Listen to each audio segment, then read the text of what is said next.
नमस्कार साथियों, स्वागत है आपका अपने YouTube चैनल पर। संस्कृत व्याकरणम में कारक प्रकरण अपने प्रक्रियाधीन है, चल रहा है। उसमें हमने कर्ता कारक प्रथमा विभक्ति के बारे में पिछली वीडियो में पढ़ा था। आज हम प्रारंभ कर रहे हैं कर्म कारक। कर्म द्वितीय विभक्ति कर्म कारक में है वो द्वितीय विभक्ति का प्रयोग होता है। कर्म किसे कहेंगे या कर्म कहाँ होता है, किसको कर्म कारक संज्ञा के नाम से पुकारेंगे, इसके बारे में हम अध्ययन करते हैं। तो कर्म, सबसे पहले कर्म संज्ञा करने वाला सूत्र आता है, वो आता है कर्तुरी ईप्सित तम कर्म। कर्तुरीप सीत तमम, कर्तुरी ईप्सित तमम कर्म, यानी कर्ता द्वारा या कर्ता अपनी क्रिया द्वारा, कर्ता की क्रिया द्वारा जो कर्ता का ईप्सिततम कि ईप्सिततम तम प्रत्यय का प्रयोग हुआ है। इसका मतलब यह है कि यदि मान लो कुछ दो से ज़्यादा या एक से ज़्यादा हो, तो उसमें जो सबसे ज़्यादा ईप्सिततम होगा, जो कर्ता को सबसे ज़्यादा इच्छित होगा, अभिकांक्षित होगा, उस पदार्थ की है वो कर्म संज्ञा हो जाएगी।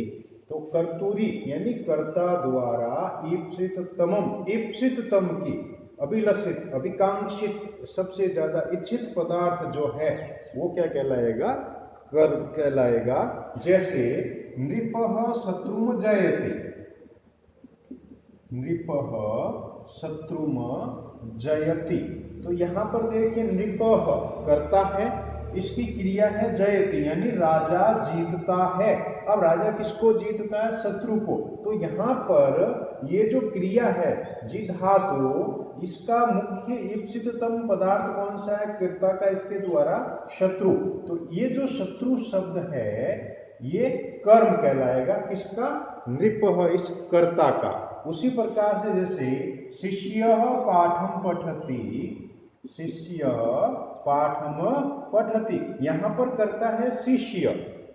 पठन रूपी क्रिया शिष्य द्वारा की जा रही है और पठन रूपी क्रिया का अभिलषित या कर्ता का जो अभिलषित या अभिकांक्षित पदार्थ है वो क्या है? पाठम। इसलिए ये क्या कहलाएगा? कर्म कहलाएगा। अब जब कर्म संज्ञा हो जाती है तो कर्म में कौन सी विभक्ति होती है? इसके लिए सूत्र आता है कर्मणि द्वितीया। कर्मणि द्वितीया यानी जिस पदार्थ की या जिस कारक की कर्म संज्ञा हो जाती है उसमें है वो द्वितीय विभक्ति का प्रयोग होता है। तो यहाँ पर नृपः शत्रुम जयति, यहाँ पर शत्रु में ये कर्म है, कर्तुरी ईप्सितम कर्म द्वारा इसकी कर्म संज्ञा हुई है। तो जिस कर्म संज्ञा होने के कारण ये कर्म है और इसमें द्वितीय विभक्ति का प्रयोग हो जाएगा कर्मणि द्वितीय सूत्र द्वारा। तो यदि मान लो नृपः शत्रुम जयति प्रश्न आ जाता है रेखांकित पदे का विभक्ति, तो द्वितीय विभक्ति, और रेखांकित पद से का संज्ञा तो कर्म संज्ञा। तो यहाँ पर कर्तुरी ईप्सिततम कर्म सूत्र है वो कर्म संज्ञा करता है, और कर्मणि द्वितीय सूत्र है वो उसमें कर्म संज्ञा जिसकी हो जाती है उसमें द्वितीय विभक्ति का प्रयोग करता है। उसी प्रकार से एक सूत्र और आता है कर्म संज्ञा में, हम आगे पढ़ते हैं कि तथा युक्तम चानीप्सिततम कर्म, तथा युक्तम चानीप्सिततम कर्म, चानीपसितम, तथा युक्तम चानीपसितम, यानी कर्ता द्वारा किए जाने वाले कार्य का एक उद्देश्य होता है। जो मुख्य उद्देश्य है वो कर्म कहलाएगा। उसके साथ में कुछ ऐसी बातें हो जाती हैं जिनको कर्ता चाहता नहीं है लेकिन प्रयोगवश हो जाती है, आदतवश हो जाती है, तो वो कर्म नहीं, उसको भी हम कर्म कहेंगे, लेकिन वो अनिप्सित कर्म हो जाएगा, इप्सित कर्म नहीं होगा। यथा जिस प्रकार से बाल्य अवस्था में जब हम लोग विद्यालय जाते हैं, या आप लोग भी विद्यालय गए थे बाल्य अवस्था में, तो विद्यालय पैदल जाते हैं, तो पैदल जाते जाते हमारा मुख्य उद्देश्य तो क्या? विद्यालय जाना। लेकिन बीच में रास्ते में हम क्या करते हैं, पैरों से पत्थर को मारते हुए भी जाते हैं, तो वो पत्थर मारना अपना उद्देश्य नहीं है, अपना इप्सित नहीं है, लेकिन संयोगवश वो साथ में हो रहा है, तो वो कहलाएगा अनिप्सित, वो अनिप्सित कर्म कहलाएगा। यानी अपना इच्छित कर्म नहीं है लेकिन फिर भी हो जाता है। उसी प्रकार से जैसे स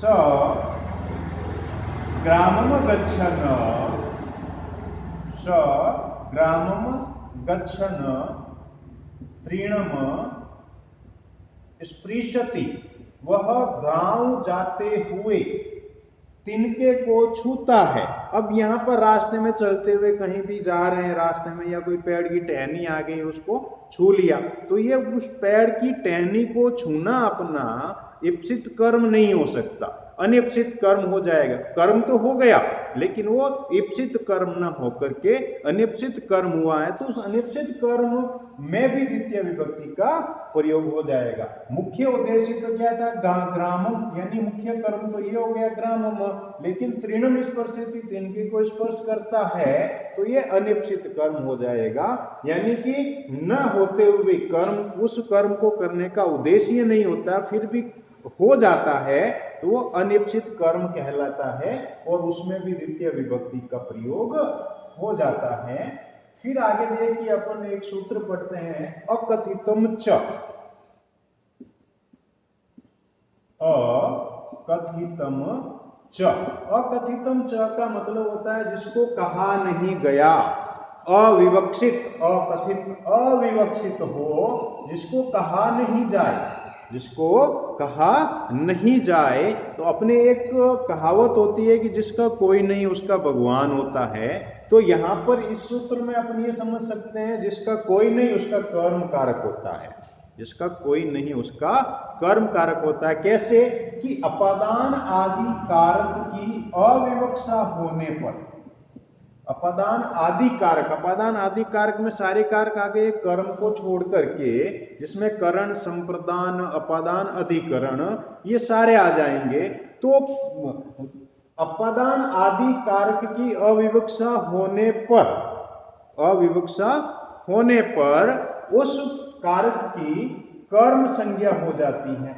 यानी जिस कारक को अपादान, संप्रदान, अधिकरण, करण ये सारे नकार देंगे, उसको स्वीकार नहीं करेंगे, उसकी अविवक्षा करेंगे, उस स्थिति में उस कारक को कौन स्वीकार करेगा, कर्म संज्ञा स्वीकार करेगा। यानी अकथित, जहां पर भी दूसरे कारक जिस कारक को स्वीकार नहीं करेंगे, जिस पदार्थ को स्वीकार नहीं करेंगे, उस कारक को कर्म स्वीकार करेगा और उसकी कर्म संज्ञा हो जाएगी। ये जो कर्म संज्ञा होगी अविवक्षित अर्थ में, इसमें 16 द्विकर्मक धातुएं आती है। उन द्विकर्मक धातुओं में है वो अकथितम च से। तब द्विकर्मक कैसे, द्विकर्मक का मतलब था उसमें एक तो होगा मुख्य कर्म और एक हो जाएगा गौण कर्म। मुख्य कर्म कौन सा, जो कर्ता द्वारा किया जाने वाला है वो तो मुख्य कर्म होगा ही होगा, लेकिन गौण कर्म कौन सा होगा, जो अपादान आदि द्वारा नहीं कहा गया हो उसको कर्म स्वीकार करेगा, वो कहलाएगा गौण कर्म। तो देखिए इसमें मुख्य कर्म जो है वो तो कर्तूरी ईप्सितम कर्म से कर्म संज्ञक होगा ही होगा, साथ में जो गौण कर्म होगा वो अकथितम च से कर्म संज्ञक होगा। मुख्य कर्म जो है वो तो इससे कर्तूरी ईप्सितम कर्म से ही कर्म संज्ञा होगी, लेकिन जो गौण कर्म होगा, गौण कर्म कौन सा, जिसको अपादान आदि नहीं कहेंगे, अपादान आदि स्वीकार नहीं करेंगे, वो उसको भी कर्म संज्ञा कर देंगे तो वो कहलाएगा गौण कर्म। तो उसकी कर्म संज्ञा इससे हो जाएगी अकथितम च सूत्र से। उसमें देखिए 16 धातुएं कौन कौन सी, अपन पहले एक बार वो लिख लें फिर उनके उदाहरण करते हैं अपन। देखिए सबसे पहले आती है दुह धातु,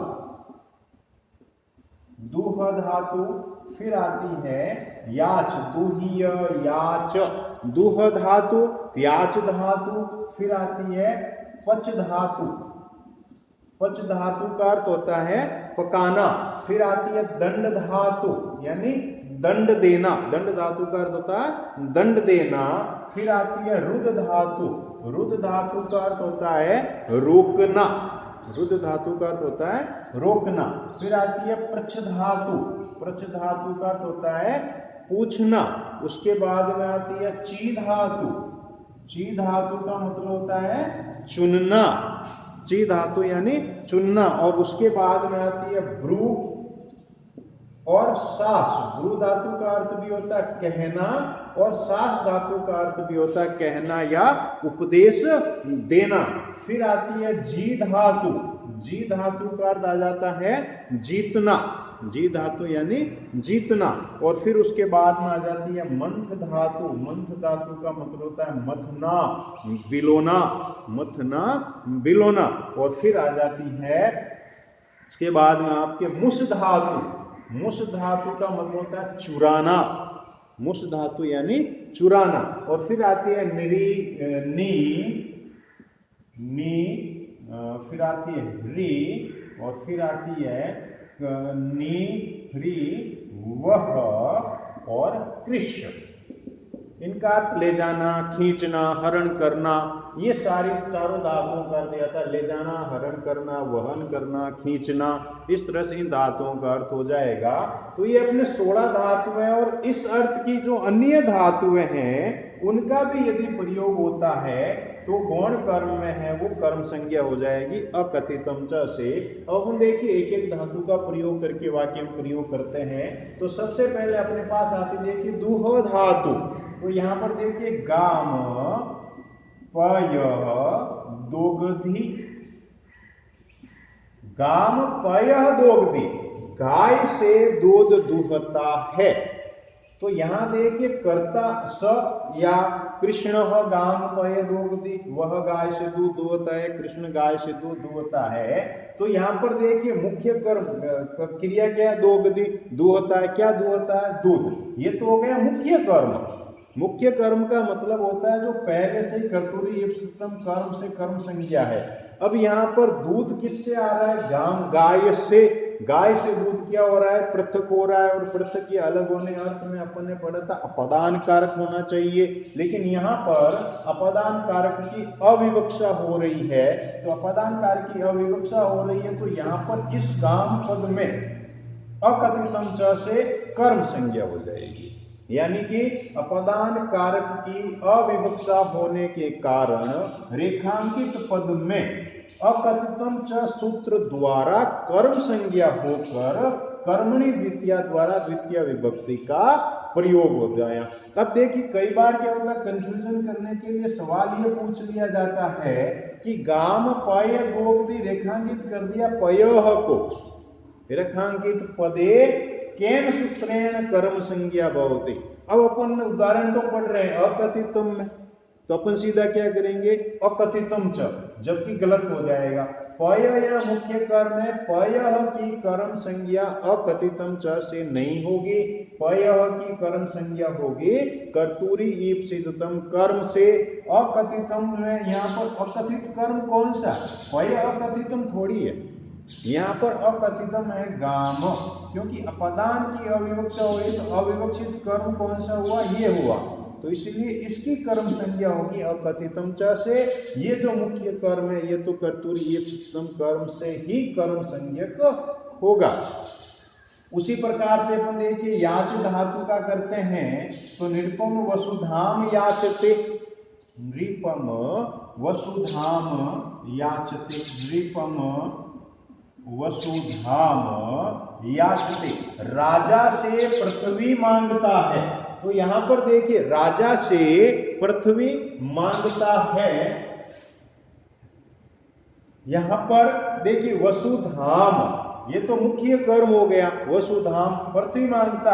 पृथ्वी किससे मांगता है, राजा से। यानी राजा के पास जो पृथ्वी है वो यदि किसी ब्राह्मण को दान करेगा तो राजा से पृथ्वी क्या होगी, अलग होगी। तो यहाँ भी अपदान कारक होना चाहिए, लेकिन अपदान कारक की अविवक्षा हो रही है इसलिए इसमें कर्म कारक हो जाएगा। फिर आती है अपने पच धातु, तंडुलान ओदनम पचति, तंडुलान ओदनम पचति, चावलों से भात पकाता है। देखिए यहाँ चावलों से भात पकाता है, चावलों से भात पकाता है, तो तंडुलान ओदनम पचती।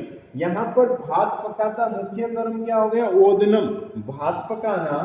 सहायता कौन करे? तंडुलान, तो तंडुले ही करण कारक होना चाहिए सहायता अर्थ में, लेकिन यहाँ करण कारक न होकर के इसकी अविवक्षा हो रही है, तो करण कारक की अविवक्षा होने के कारण यह अकथितम च से कर्म संज्ञा होकर के द्वितीय विभक्ति का प्रयोग हो जाएगा।